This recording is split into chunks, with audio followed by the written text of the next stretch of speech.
Ante el colapso de FTX, la segunda plataforma de intercambio de criptos más grande en el mundo, la culpa se concentra en su fundador, Sam Bankman-Fried. Pero otros echan la culpa a los inversionistas, a la falta de regulación, a los influencers, a la misma industria. Por eso pregunto, ¿quién es el culpable? Lo analizamos. Y para eso me conecto con Fernando Zapatero. Él es profesor de finanzas de la Escuela de Negocios Questrom de la Universidad de Boston. Fernando, es un gusto tenerte en el programa. Bueno, el tema de FTX el colapso se está desarrollando. Ahora cada vez más nos vamos enterando de información. Mucha información se ve en los documentos presentados en la Corte de Bancarrota. Y la primera reacción es echarle la culpa a su líder, o sea, a Bankman-Fried. Falta de controles, no había fiscalización, no había ni contabilidad, imagínate, ni departamento de contabilidad interna. Entonces, aquí pueden haber acusaciones desde mal manejo, mala administración, hasta incluso fraude. Todo eso se está discutiendo en las cortes. Pero empiezan otras voces a decir, bueno, pero ¿qué pasó con los venture capitalists que pusieron plata en FTX, que pusieron plata en Alameda? ¿Por qué no estuvieron fiscalizando? ¿Qué pasó con los entes reguladores? ¿Qué pasó con el mismo, cómo se permitió que se pudieran fusionar o utilizar fondos de los clientes, utilizar fondos para financiar a un hedge fund? Entonces hay una serie de preguntas acá que algunos llegan a la conclusión que dice, el problema acá no es tan solo el líder, sino todo un andamiaje montado detrás que se permitió que sucediera esto. ¿Qué dices tú? Estoy de acuerdo. Gracias, Javier, por invitarme. Aquí, ciertamente, los humanos somos humanos. Y si tú dejas a la gente en la selva sin reglas, la mayor parte de la gente se comportará bien, pero pasarán cosas malas. Habrá accidentes, habrá gente con malicia, habrá gente avariciosa, etcétera, etcétera. Y esto es lo que ha ocurrido aquí. Este es un sector nuevo de la economía, no hay absolutamente ninguna regulación. Se dejó a un grupo de chicos jóvenes sin mucha experiencia que acumularan cientos de millones de dólares y los utilizaran de cualquier manera. No había reglas. ¿Se puede acusar de fraude por haber hecho un préstamo a otra empresa? En principio no, puede ser que haya malicia, y eso es lo que me imagino el FBI está tratando ahora de comprobar. Pero no había reglas, va a ser muy difícil que puedan condenar a nadie por fraude si no demuestras que había una intención realmente de engañar a la gente, porque no había reglas. Entonces, ¿qué reglas han violado? Ninguna, porque no hay reglas. Es cierto que... Es cierto, déjame un punto, es cierto lo que dices, que lo que también resulta difícil de creer es que inversionistas con mucha experiencia pusieran su dinero en un sitio donde no había controles de ningún tipo. Pero aquí nos encontramos otra vez con la naturaleza humana. Hay una expresión que se utiliza en inglés, no sé si es un equivalente en español, FOMO, Fear of Missing Out, el miedo de quedarse fuera. Entonces tú ves un negocio que está yendo muy bien y todo el mundo está enriqueciéndose y la tentación de saltar sin mirar con cuidado o con detenimiento cuáles son los peligros es muy grande, y eso es lo que ha ocurrido también en este caso. Fíjate que ahora tú te vas enterando, tú ves que por ejemplo el directorio de FTX eran 3 personas que estaban en las Bahamas.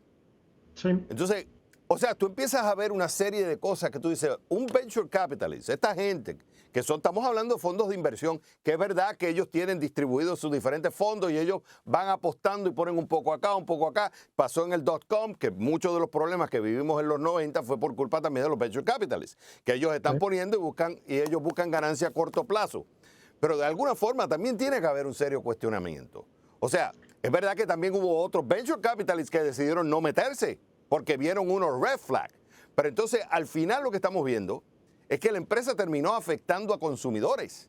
Entonces, aquí viene la pregunta del millón, es decir, no debe existir una responsabilidad en ellos, no tan solo en ellos, celebridades que decidieron sponsorear, o sea, tenemos celebridades que hacían anuncios, recibían plata, tenemos que la marca estaba por todos lados, había gente en influencers en YouTube recibiendo plata de FTX, diciendo toda una maravilla. Y el resultado, mira dónde hemos terminado. Entonces aquí mucha gente pregunta, ok, no es ilegal, pero ¿por qué se sigue permitiendo? Son dos cosas distintas. No es legal, el que no sea legal no quiere decir que esta gente esté exenta de responsabilidad. Y lo que vamos a ver ahora es el comienzo de muchas demandas legales donde se va a pedir responsabilidades a los fondos de inversión, por supuesto al comité, al directivo de FTX, pero a los fondos de inversión, a la gente que anunciaba estos productos alegremente, diciendo, por supuesto, esto es el futuro y yo he invertido aquí. Va a haber muchísimas demandas legales, porque una cosa es que no haya un crimen y otra cosa es que no haya una responsabilidad civil, y en este caso está claro que mucha gente tiene responsabilidad civil y va a pagar por ello. Pero la solución al final tiene que haber regulación. O sea, lo mismo que la banca está regulada. ¿Por qué un banco no puede hacer lo que quiere con el dinero que depositan? Y a los bancos se les obliga a tener unos niveles de reservas determinados, muy bien controlados, donde tienen que entregar cuentas todos los meses. Porque un banco sí, y esto que es una especie, es un banco solo que dedicado a monedas digitales. ¿Por qué el banco tradicional sí está sujeto a una serie de reglas y estos bancos no? Si los bancos tradicionales no estuvieran sujetos a reglas, habría una catástrofe diaria. De hecho, existen a pesar de haber reglas, pero hay un mínimo de regulación que es inevitable. Y mientras no exista regulación, este sector pues, no será fiable. Ahora, Zapatero, me queda un minuto. Es verdad que las regulaciones son importantes, pero a pesar de que existen regulaciones, en la banca han existido también fraudes. Entonces, claro, también hay que, como consumidor, tenemos que ser más responsables, o sea, en el sentido de entender los riesgos que estamos corriendo.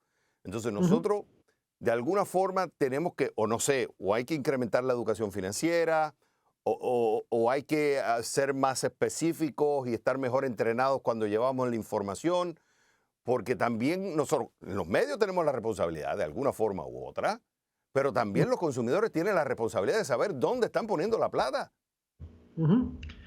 La necesidad de mayor educación financiera es algo lo que a mí me gusta hablar con mucha frecuencia. Yo creo que en las escuelas debería haber clases de finanzas, porque cada vez el mundo de las finanzas es más complejo y la gente se ve expuesta a productos y a situaciones muy complicadas donde si no tienes un mínimo de formación, pues es muy fácil equivocarse.